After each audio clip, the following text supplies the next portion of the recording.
So on November 9th, I was pretty depressed, and I started memorizing the words to "O Canada."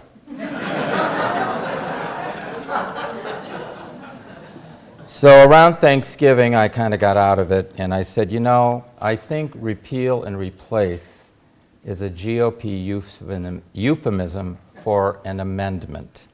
So I decided to view this on behalf of LA Care and my own personal mental health as an opportunity for us to go back and improve the Affordable Care Act, and we can change the name, but let's take this as an opportunity to revisit and look at what we need to do.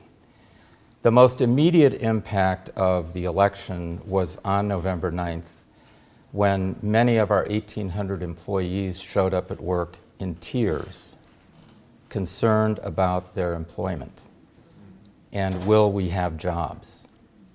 And will our members have coverage? So the position we took with our employees immediately was the Affordable Care Act, to Mark's comments, is still the law of the land. We are in the exchange. Open enrollment is starting, and we will enroll as many people who want to sign up. The Medicaid eligibility is still 138% of the federal poverty level, and we will continue to do that. And like Dr. Batchelor, we said the best thing we can do is do the best job possible for the people we serve, the 2 million Los Angeles County residents. So that was all nice to say and keep the troops calm. Meanwhile, we went back and said, okay, now what do we do? So, what do I do here? Down, thank you. I'm going to skip that. So we have taken, thank you.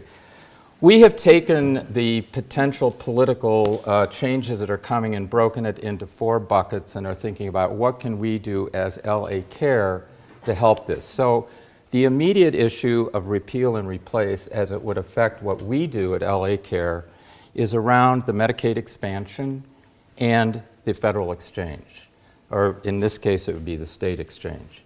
The Medicaid expansion, as Dr. Batchelor pointed out, has given opportunity to lots more people.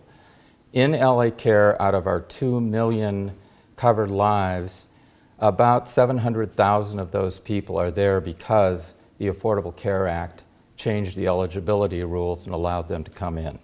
So we need to, first of all, focus on how we can protect access for those 700,000 people.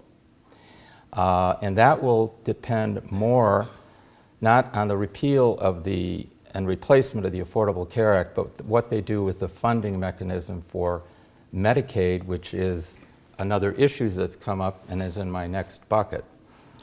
Like Mr. Peterson, our information, and I probably spend 40% of my time now on what we're going to do in response to the election and the changes, because it's so fundamental.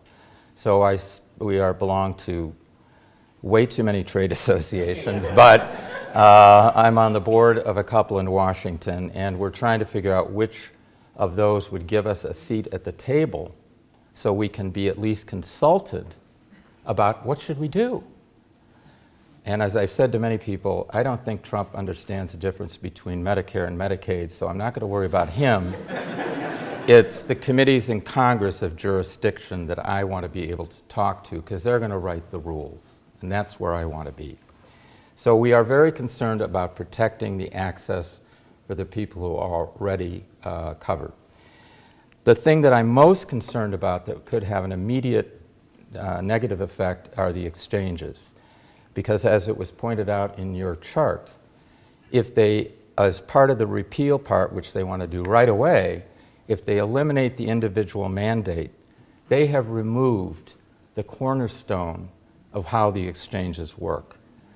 Because the people in the exchanges who are there, because they don't want to pay the tax, and have finally reached the point, well, if I join, it'll be cheaper than paying the tax, the minute that mandate's gone, they're out of there, because those are the young invincibles who think, you know, that premium I'm paying is beer money, and I could be having a better time than buying insurance.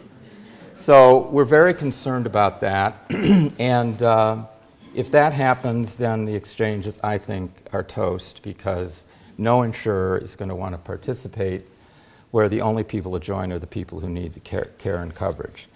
So we're very concerned about that, and I have no hopeful news on that for you. I have heard nothing that makes me think the exchanges are going to be able to go forward as they are currently structured.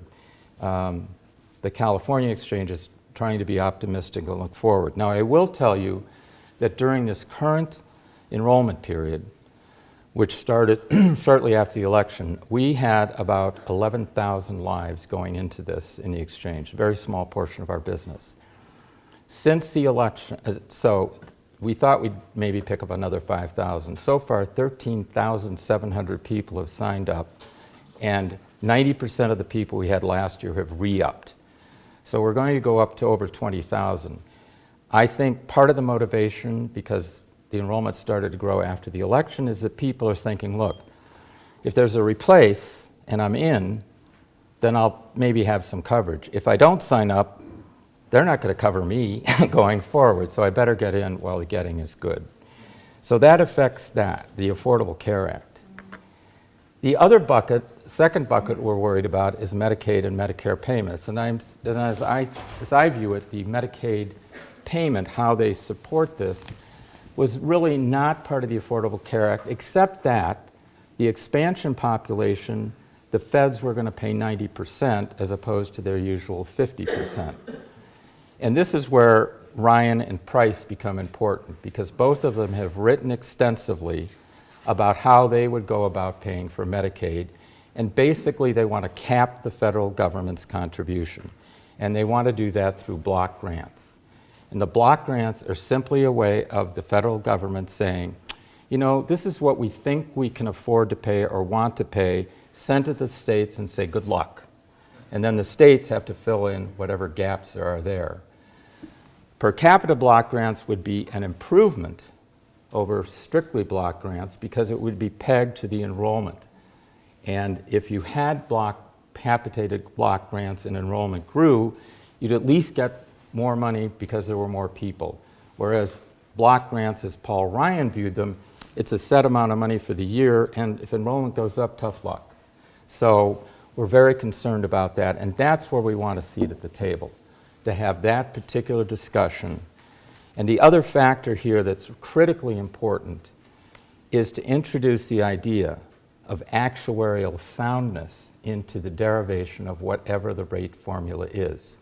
So if we do an actuarial determination of what it would cost to provide these benefits to this many people, and then the feds say, well, okay, it's 100, we only want to pay 35 or 40, at least we would know what the delta is we have to cover. It's no better, but at least we would know what the delta is we have to cover. The other thing that we have to bear in mind is whatever the replacement legislation is, it's not going to reduce health care costs because block grants is merely a way of capping the contribution the feds make, and the providers will do two things. They will either drop out of Medicaid or they'll go to the commercial insurers and ask them to pay more. And you, as private, if you've got commercial insurance, you'll pay more. That's the third bucket. And on Medicare, we're concerned about vouchers, but that seems to be dropping off the radar. Nobody's talking about that right now because they want the Medicare votes. The third bucket is really not a federal issue, but it's right here in California. California passed legislation after the Affordable Care Act to allow them to participate in the duals demonstration. And it was pegged to savings that the state would get, which never materialized. There was a fear that Governor Brown would propose the elimination of it. The budget came out, and he's actually, so it's not as much of a worry. He said, we'll keep the program going till at least December of 2019. So that one has mitigated itself. The fourth bucket we're concerned around is immigration. Now, this is not part of the Affordable Care Act either.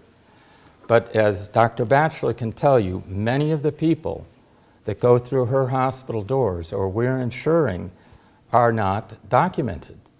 And California passed legislation, SB 75, that said California will pay 100% of the cost of minor children of undocumented parents. And that program began enrollment in September. We have 21,000 of those kids have already been enrolled. On November 9th, the phone started ringing, and the parents were calling saying, cancel I want to pull the app, because they're petrified that the information they put on that application form will wind up in a federal database, and they will be identified as where they live, and somebody can come and haul them away. And you know, if you live here in Los Angeles, that there are still plenty of people around who remember the internment of the Japanese Americans in World War II, where we hauled away American citizens to internment camps. We have been responding to this by telling the parents, it's too late. Once you filled out the application, your information was in the database. So if you cancel it now, you're not giving yourself any protection, but you're denying your kids access to health care. So the idea of sanctuary cities or any of these things are important to provide that level of protection. Current policy says that immigration and naturalization cannot use these databases for deportation determinations, but that's a policy, not a law, so we have to be vigilant in protecting that as well. So we have a set of issues we're concerned about at LA Care. We feel we have to be an activist insurer, and we will be loud advocates at the federal level. We'll try to get a seat at the table, and we're not going to be there to defend the Affordable Care Act per se. What we're going to be there to is defend access to care for vulnerable populations, because that's what our mission is. And we're going to protect funding for safety net providers, because if we don't have an MLK, and we don't have the federally qualified health centers, and we don't have a Department of Health Services, then nobody's going to be able to take care of these folks, whether they have insurance or not. So that's our important mission. We're also going to be advocates for immigration protection to keep people from families being torn apart and people being pulled out. So I think our mission is very strong and clear, and we're going to put our resources, which are funded by you all through taxpayers, to protecting the gains that have been made. Thank you.